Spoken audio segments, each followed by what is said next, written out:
Olá, tudo bem? No vídeo de hoje eu quero falar um pouquinho sobre resumo de trabalho científico. É muito comum eu ver em estudantes, tanto de graduação quanto de pós-graduação, uma confusão e uma incerteza, uma insegurança na hora de fazer resumos e acabam fazendo resumos que não estão dentro dos padrões do que a gente costuma fazer. Vou falar aqui especificamente sobre resumos de artigos científicos. Se você é um desses que tem essa dificuldade na hora de fazer o resumo, esse vídeo é para você.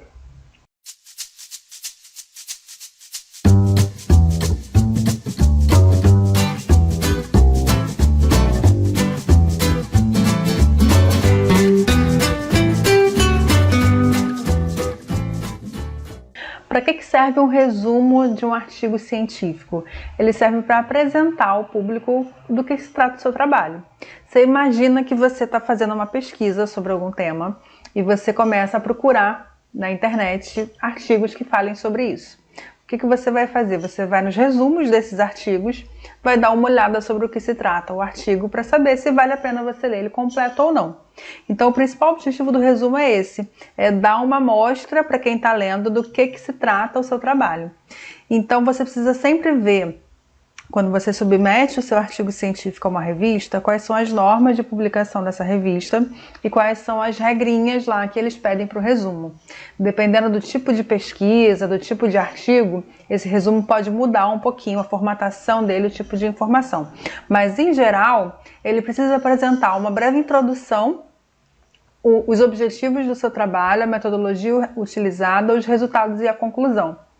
Não necessariamente com essas palavrinhas escritas, mas precisa que você aborde tudo isso no seu resumo. Então o resumo não é uma mini introdução de trabalho, não conclui nada, ele apresenta, ele faz um passeio pelo caminho que você fez no seu artigo, para poder o leitor ter uma ideia desse percurso e saber se vale a pena ele ler o artigo todo ou não.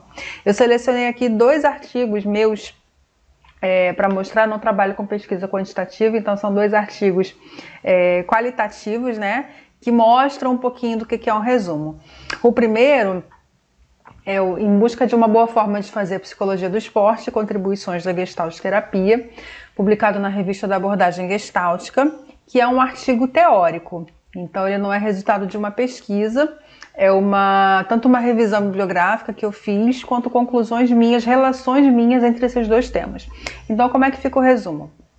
Esse artigo busca apresentar a psicologia do esporte a partir de uma abordagem que ainda é raramente utilizada neste campo, embora já esteja consolidada no âmbito da psicologia há muitas décadas, a Gestalt terapia. Então aqui eu já falo de um objetivo, Qual é o objetivo desse artigo? Eu vou apresentar essas relações entre psicologia do esporte e Gestalt terapia.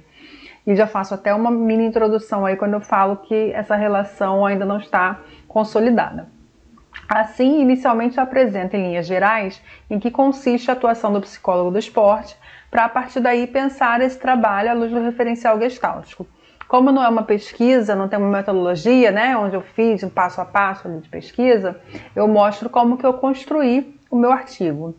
O foco se dá sobre 2 níveis cruciais da intervenção, a compreensão diagnóstica e a intervenção propriamente dita. Porque na psicologia do esporte a gente pode dizer que tem 4 fases da intervenção. O contato inicial, a compreensão diagnóstica, a intervenção e a análise. Então aqui é importante para o leitor falar que eu estou me detendo nessas 2 partes. O artigo aborda o esporte individual de alto rendimento, visto que a psicologia do esporte é extremamente ampla e não haveria como dar conta de todas as suas possibilidades de intervenção num único artigo. E aqui eu escolhi terminar, então, falando das limitações do meu artigo, Porque quem está procurando, por exemplo, um trabalho sobre isso, pode estar querendo falar de práticas de tempo livre, de esporte infantil, e não vai encontrar isso nesse artigo. Então esse resumo é um resumo que até foge um pouquinho de algumas regrinhas dessas, como eu falei, objetivo, metodologia, resultados, discussão, porque não tem esse caráter de pesquisa dessa forma. Mas é um resumo que apresenta o trabalho. E o outro resumo que eu escolhi para mostrar para vocês também é de um artigo meu. Eu era bolsista de iniciação científica ainda. É um trabalho de 2006, junto com a professora Ana Maria Jacob Lela e com o Marcelo de Almeida Ferreri, que na época também, se eu não me engano, era doutorando da Ana. A imagem da infância nas teses da Faculdade de Medicina do Rio de Janeiro. Por que eu escolhi esse?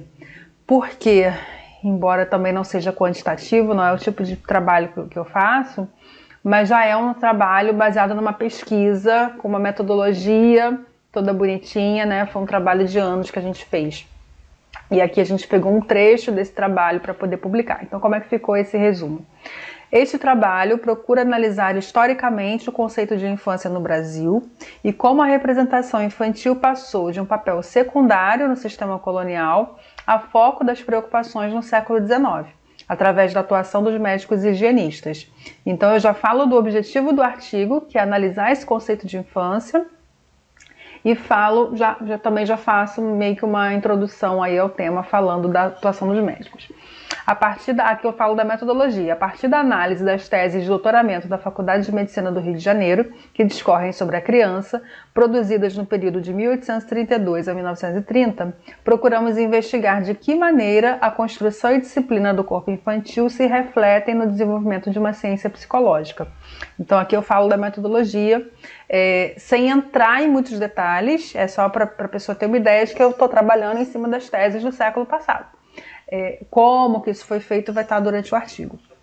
Neste percurso, deparamos-nos com discussões sobre temas que englobam não apenas o corpo, mas também a compreensão da alma infantil, sob a influência do paradigma científico e as teorias evolucionistas vigentes à época. Eu estou falando de resultados.